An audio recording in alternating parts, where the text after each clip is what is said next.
what's up, you guys? This is Gabriel Iglesias. Oh my God, it's fluffy. Hell yeah, it is. And I'm here hanging out in San Diego, California, getting ready for my big show tonight. As you can see, it's really big. It's not really big. You know what I mean. So anyways, you guys, this weekend is the encore presentation of my special, Aloha Fluffy, on Comedy Central. Now, Comedy Central is only available in the U.S., so for the rest of you worldwide, I want to give you guys a nice, big sneak peek of the special that is going to be eventually available on DVD, or if you hack it or however you get it. But I like to know that I'm giving this one to you guys to enjoy. So check this out. This is my story about me going to Saudi Arabia, and you'll see there's a surprise at the end because I wasn't expecting this either. So enjoy and please share it. Have fun. It's 23 minutes long, so get ready. My agent calls me up and he says, "Gabe, check it out. You're getting a request to perform in the Middle East." I go, "Really? Okay, cool. Army, Navy, Marines, Air Force? Who?" "Actually, the request is coming from a prince." "Run that by me again." "A prince." I said, "Purple Rain?" "Not Prince. A prince." I said, "How do they know me?" I don't know, but they say that they know you and they want to hire you." I go, "It sounds like a joke, Matt." "Trust me, it sounds legit." "All right. If it's legit, I'll tell you what. Give whoever a ridiculous figure and let them know that they have to wire the money today, otherwise forget it."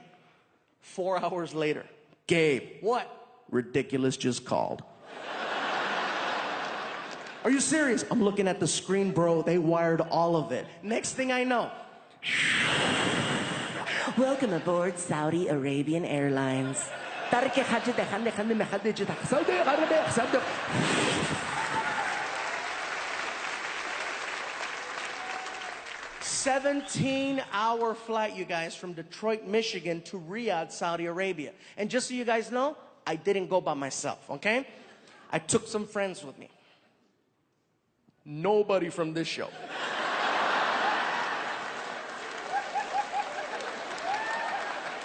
For obvious reasons. Yeah, man, you see the crew that I travel with, everybody's hairy, big nose, goatee, beard, crazy eyes, this. Are you kidding me? With all of us, we're like Osama bin Lopez, you know what I'm saying? I don't know what the hell we are. So I took two other friends. I took one friend, his name is Edwin San Juan, who's Filipino, works clean. Hell yeah. And another buddy of mine named Larry Omaha, who's Native American, who also works clean. And, all right, hell yeah, sure. Hold on, I want to look at the camera. Hey, Larry Omaha, Edwin San Juan, you guys have fans and they're here in Hawaii. Get your asses over here. Anyway, so we head to Riyadh, 17-hour flight from Detroit. As soon as we get there, they flew us their first class, by the way. It was really nice. And the plane is pulling up to the gate, and it's doing the whole, and the tube is coming out to meet the plane. As soon as the tube touches the plane, all of a sudden, the door on the opposite side of the plane pops open, and a man in a suit gets on, and he walks over to the three of us, and he does this. And I'm sitting there freaking out like, oh my God, this is like the movies. And they pulled us off the plane, and they escorted us to this area called VIP baggage claim. And it sounds kind of crazy, VIP, and I get there and I realize, oh, they're serving cookies and candy and coffee, and there's leather sofas, and it's really nice. And there's nothing but Middle Eastern businessmen there, okay? And they're all talking about me. I don't understand Arabic, but everyone in this room understands when someone's talking about you. The guy's looking at me and he's like, I'm sorry, but this is universal. And apparently this is Arabic for damn.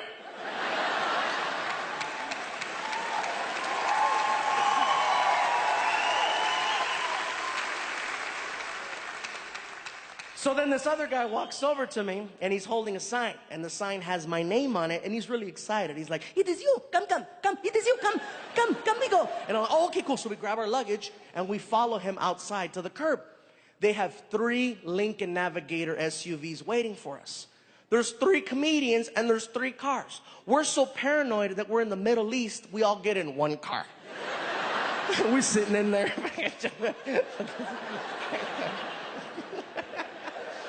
And we take off. We're heading towards downtown Riyadh, okay? Now, all I know up to this point about my experience is that I've already been paid. my flight's been taken care of, and I have a point person who I'm supposed to meet at the airport who's not there. So I'm talking to the driver. I said, excuse me, sir, where's this guy? It is okay. Hey, take it to him. He's okay. He's okay. He's okay. Okay. And for me, it's not okay because I researched Saudi Arabia. And, you know, you think the rules in Singapore are strict. The rules in Saudi Arabia are very, very different, okay? And I don't want to offend anyone, and I want to make sure that I don't say the wrong thing. So I need to know, you know, I need some info. So I keep talking to the driver. I said, sir, would you mind helping me with some questions? Whatever you need, you ask, I tell you. It's okay. It's okay. It's okay. I apologize in advance if I come across rude or disrespectful or ignorant, but how do you guys know about me here in the Middle East? What do you mean, how do we know? Yeah, how do you know that I'm a comedian? Do you have Comedy Central or HBO or Showtime? What is that? That's a no. That's what that is. That's a no. How do you know that I'm an entertainer? Oh, your videos. YouTube. My friend, YouTube, you're huge. You're the #2 most famous comedian in all of the Middle East. #2. You're kidding. I am not comedian. I don't kid. No. I'm the #2 most famous comedian in all of the Middle East? Yes! Who's #1? Jeff Dunham.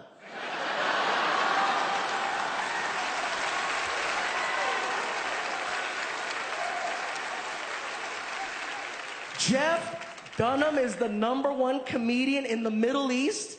You guys don't find him at all offensive? Oh, no. I kill you.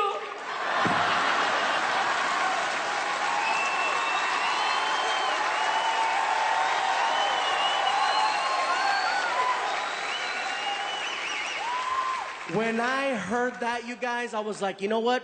They get it. They get it. So I'm like, we're cool. We're sitting, we're driving, we're heading towards downtown.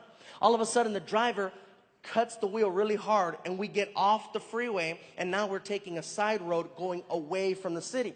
And I'm like, excuse me, where are we going? We're going to the show. I go, it says here that we're staying in the city. Yes, you're staying in the city, but the show is somewhere else. That doesn't make sense. Why would you have the show somewhere else? How come you don't have it in the city? And then he broke it down. My friend, here in Riyadh, it is very different, okay?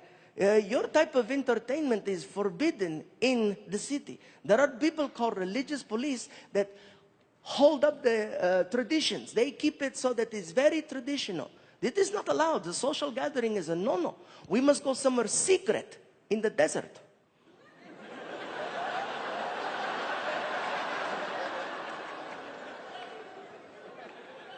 All right. So how many people are you guys expecting at the show? Easily between 700 to 800 people. That many? I told you. #2. And sure enough, you guys, we pull up to this racetrack in the middle of the desert, and there's a giant tent set up next to it, and there's 800 people roughly there for a comedy show. And as soon as we pull up, radios start popping out. And I keep hearing on all the radios, fluffy, fluffy, fluffy, fluffy. All of a sudden, some guy runs up on the stage and they hand him a microphone and he starts yelling to the crowd. I don't know what he's saying, but I've seen enough hip hop to recognize a hype man. Oh yeah, he's out there.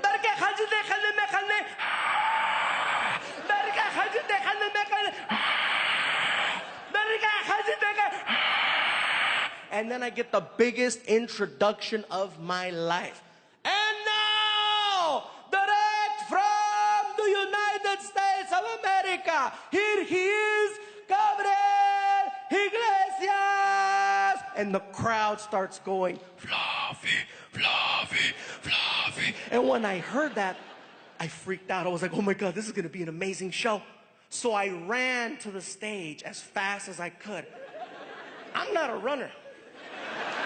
I booked it to the stage, you guys, because I was so excited. And when I got to the front, it clicked that in Saudi Arabia, they still have segregation. And I didn't find out till the last second because I saw a line going down the middle. And on one side, men. Other side, women. And all the women in the front row were covered from head to toe. All I saw was this. Oh yeah, I had no idea I was performing for Assassin's Creed. I didn't know that. I don't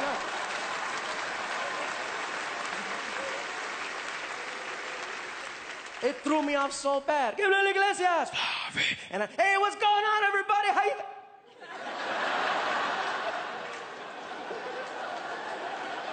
I froze. I've been doing this for 15 years. I don't freeze, but that threw me off so bad. I didn't know what to say. All of a sudden, men start yelling my jokes at me. My friend, do the donkey, do the donkey. Hey, chocolate cake, chocolate cake. Guy in the front, make fun of me. Hell no. And the people started laughing. The women were laughing just as hard as the men. You know, granted, some of them I couldn't see, but for the most part, it's like, and I'm not trying to be disrespectful. You know, but they're moving and laughing. I even had fun with one of the girls. I said, oh, I saw your neck. She said, you're going to get me in trouble. The Saudis had such an amazing sense of humor. They were laughing and carrying on, and I had no idea they were going to be like that. And then after the show, I got a chance to meet some of the locals. And one guy was almost in tears. He was so emotional. He walks up to me, and he's just like... I cannot believe that I am standing here in front of you, Mr. Fluffy. Oh, well, thank you.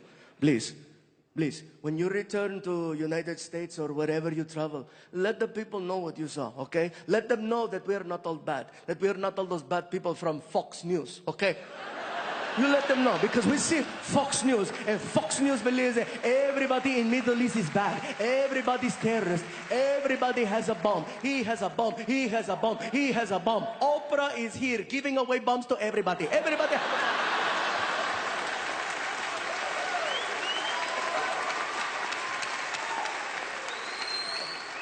Please, you let them know. We are not all bad people, okay? We are not all terrorists. My cousin. Maybe. What? I'm kidding. I'm kidding. I'm kidding. Look at your face. Look at your face. Oh, I'm going to die. Look at you. A plane. What plane? I got you again. 2 for 2. I got you. He is raising my blood pressure every 7 seconds. And then he starts breaking it down for me how stand-up comedy is starting to bring people together in the Middle East. And how he's starting to do, you know, he's doing comedy. It was crazy, the conversation. You know, here in Saudi Arabia, people, they like watching the stand-up comedy because we love to laugh, okay? We love to laugh. It's great to laugh. And people don't think that people in Middle East have sense of humor. They see videos, they see TV, they think we are the same. They say, oh, Middle Eastern people are all angry. Look at their face, they're angry. Everybody mad, everybody angry. My friend, we're not angry. It's hot. Okay? It's 117 degrees. Everybody is not mad, they're hot. Look at, everybody has a hot face. Hot face. Everybody hot face. I promise, you give me air conditioning. I am so happy.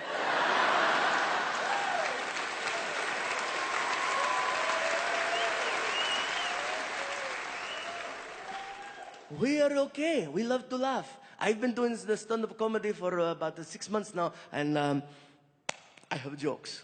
Good for you. May I try? Oh, great.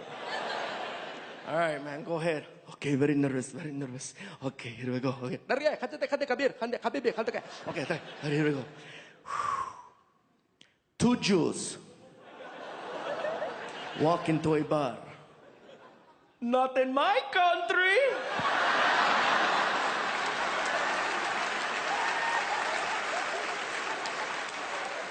Man, you're gonna get my ass arrested, bro. We wound up doing shows all over the Middle East. We were in Riyadh, Bahrain, Dubai, Qatar, Doha, and each show, you guys, was more amazing than the last show. Not because there were so many people, but because the people were friendly. They were fun. They got all the references. I couldn't get over that. I honestly thought that they were gonna be like the people from Fox News. And I felt terrible. I felt terrible because I was judging them. I was prejudging them, and I thought that they were going to be a certain way, and I felt bad because all those years people were doing that to me, not really giving me a chance, and I was over there doing the same thing. I felt so bad. And then when I met the prince, I was still judging. 19 years old, and he's a prince. I thought he was going to be a brat. He walks up to me, and I was already like, what's up? I failed to realize that he's a prince, and he was brought up to be a prince. The way he carried himself, he intimidated me in about 18 seconds. Okay? I'm 36. And I'm, what's up? And he's like, Jibril. Excuse me? Jibril. Jibril? Gabriel. I understand that your name is Gabriel, but in the Arabic language, your name is Jibril. I was welcoming you in our language. Oh, I'm a dick.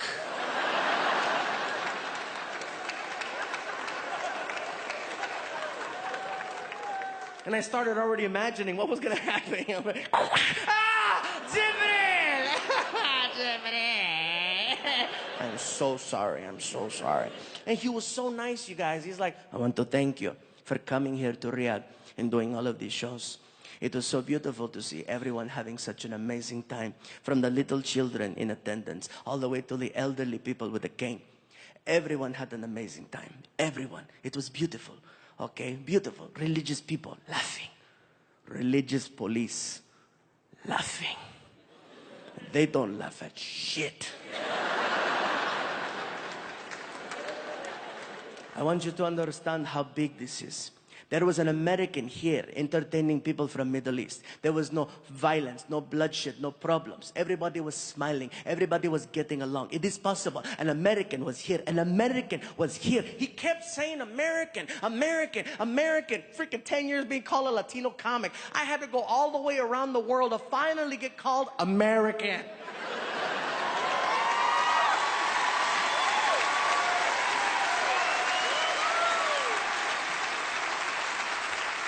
I was excited. I was like, say it again, American. Ah! And then I had the most surreal conversation I have ever had with the person. He looks at me and he says, I want to thank you for everything. I want to invite you and your friends to come to my palace so that I may entertain you. I'm like, are you freaking kidding me? I am not getting invited to a palace by a prince. Oh my God, up until this point, my only experience with royalty was a Burger King drive-thru. All of a sudden, one of those SUVs pulls up. And a guy jumps out in a suit. And I guess his favorite word was please, because that's all he said. Please. Please. Please. Please. Please. Please. Please. I'm like, are you kidding me? There's a man in a suit trying to get me in the back of a Lincoln Navigator, and there's a prince inviting me to his palace. I'm not gonna lie, I felt like a hot chick. I was like, oh my God, let's go. Hurry up, bitch, let's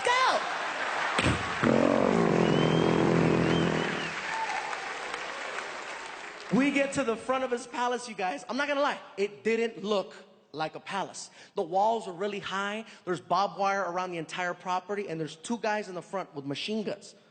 I'm looking at this, and I'm like, this doesn't look like a palace. And I started thinking, what if I'm on some messed up episode of Middle Eastern Punk'd? You know what I mean? Like, you don't go to palace, you go to prison, you're punk'd! Fortunately, the doors opened up, and we drive in, and then they closed. And when we got outside, you guys, what we saw was amazing. Outside, desert. Inside, palm trees, bushes, shrubs, a pond, and he had exotic pets. I know exotic pets, because I know what I have.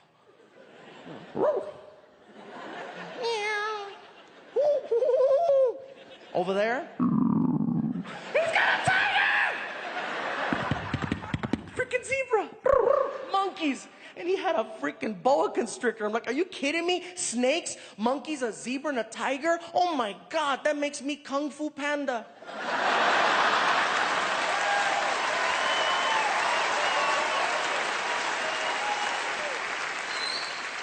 And I started thinking, what if he decides to keep me? It sounds messed up, but let me explain. As an American, you cannot just purchase an airline ticket to go to Saudi Arabia. You have to be invited by a person of power. You know, when I left Detroit to go over there, I had to fill out a form that says, I understand that I'm going to Saudi Arabia. And should something happen to me, one of those things on the list being kidnapping, conveniently right above death, America is not responsible. The prince could have actually, you're mine. 2 weeks later, now he's showing someone else around, right? That is my snake, that is my zebra, that is my Mexican, that is my tiger. Inside of some little box that says Jibril.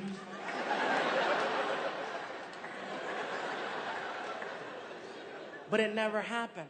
And we're walking around, and I actually pulled him aside for a second. I said, listen, I gotta tell you something. Well, you tell me. I need to apologize. What did you do? I didn't do anything. I just want to apologize for coming here with the wrong mentality. I says, unfortunately, I thought that, just, you know, because it is the Middle East, I thought you guys were going to be rude. And everybody's been nothing but nice. Huh? I know. I didn't think you guys were going to speak English so well and understand, you know, so many references, and you guys get everything. Huh? I know. I thought you guys were going to throw rocks. But you were funny.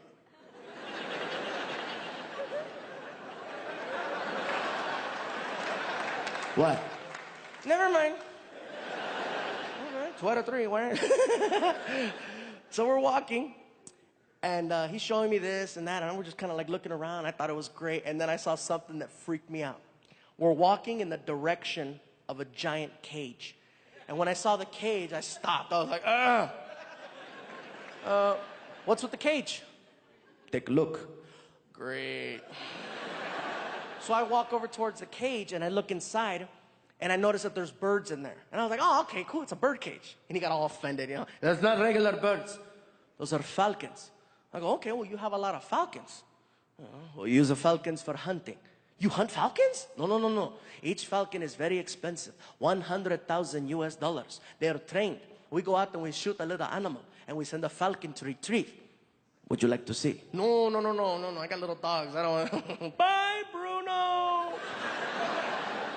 Before I know it, here comes the other guy. Please. And he goes inside the cage, and he puts on this leather glove that comes up to his elbow, and he starts getting one of the falcons. I'm watching him do this, and I notice all the falcons are on these perches about this high, and there's about 15 in a row. And they all have hoods covering their eyes. And I asked them, why do they have hoods on their eyes, man? They look like little hostages. Shit. I'm sorry, bro. I'm sorry. I meant no disrespect by that, man. Seriously. No disrespect. It was a slip. And he was cool. I understand. Middle East hostage. Okay,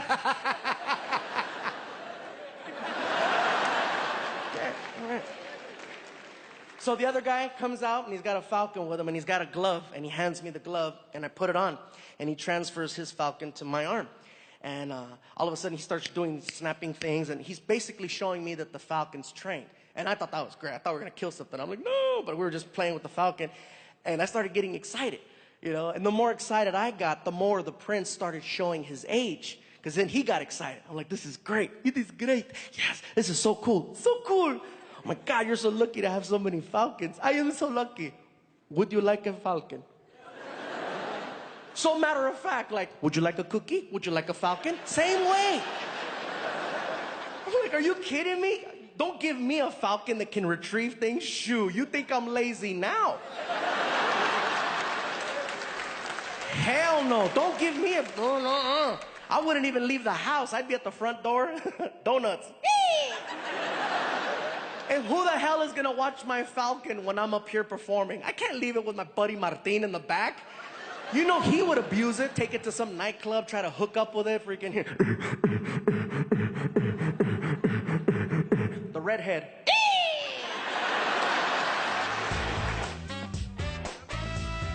You know why I stopped you?